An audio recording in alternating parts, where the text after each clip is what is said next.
Hello guys, good morning. After long time വീണ്ടും ഒരു daily vlog. രാവിലെ തന്നെ നല്ല മഴക്കാറുണ്ടായിരുന്നു. അപ്പോൾ ബൈക്ക് എടുക്കണോ കാർ എടുക്കണോ എന്നുള്ള കൺഫ്യൂഷനിലായിരുന്നു. നേരെ പോയി ബൈക്ക് എടുത്തു. റിസ്ക് എടുക്കാത്തൊരു ലൈഫിൽ വിജയിക്കാറില്ലല്ലോ. ഇന്നത്തെ റൂട്ട് ഞാൻ നിങ്ങൾക്ക് പ്രത്യേകിച്ച് പരിചയപ്പെടുത്തി തരേണ്ട ആവശ്യമില്ലല്ലോ. പോണ വഴിക്കുള്ള 117 കോടികളും ചാടി ആദ്യത്തെ സ്ഥലത്ത് ഇവിടുത്തെ അവസ്ഥ ഉണ്ടെങ്കിൽ നല്ല വിഷമമായി. കാരണം ഇത്രയും നല്ല ഗ്രൗണ്ട് ആയിട്ട് ഉപയോഗിക്കുന്നില്ലല്ലോ.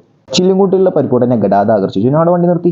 രാവിലെ തന്നെ ഇരുട്ടത്ത് അണയാതെ കിടക്കുന്ന ബൾബുകൾ കണ്ട് എനിക്ക് വിസ്മയം തോന്നി. അതുപോലെ തന്നെ അടുത്ത മഴയ്ക്കിനായി റോഡ് കീഴടക്കുന്നു പറഞ്ഞു കിടക്കുന്ന ഈ തിരമാലകൾ കണ്ട് എനിക്ക് വിസ്മയം തോന്നി. വിസ്മയം പരത്തുന്ന ഈ കാഴ്ചകൾ കണ്ട് ഉച്ചയ്ക്ക് ലൈറ്റായ ഒരു ബിരിയാണി കഴിച്ചു. അത് കഴിഞ്ഞ് നല്ല വൈബുള്ള 2 ക്യാമ്പസുകളിൽ പോയി. അത് കഴിഞ്ഞ് ഇന്ത്യയിലെ തന്നെ അല്ല ലോകത്തിലെ തന്നെ ഏറ്റവും വലിയ ഓഫ് റോഡ് ട്രിപ്പിനായി ഇറങ്ങി.